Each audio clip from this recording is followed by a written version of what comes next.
অবশেষে অন্তর্বর্তী সরকারের মন্ত্রিপরিষদ সচিব হিসেবে নিয়োগ পেলেন ডক্টর শেখ আব্দুর রশিদ। বর্তমানে মাধ্যমিক ও উচ্চশিক্ষা বিভাগে সিনিয়র সচিব হিসেবে কর্মরত ডক্টর শেখ আব্দুর রশিদকে মন্ত্রিপরিষদ সচিব হিসেবে ২ বছরের জন্য নিয়োগ দিয়ে প্রজ্ঞাপন জারি করে জনপ্রশাসন মন্ত্রণালয়।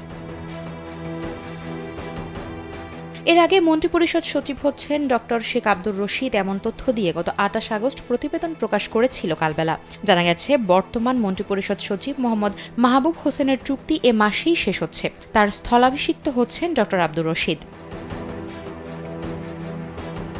বিসিএস ৮২ ব্যাচের এই কর্মকর্তা আওয়ামী লীগ সরকারের সময়ে অতিরিক্ত সচিব থেকে অবসরে যান। তিনি তার ব্যাচে ফার্স্ট হয়েছিলেন। স্যান্ডেলিনা সো, রূপচর্চায় আভিজাত্য।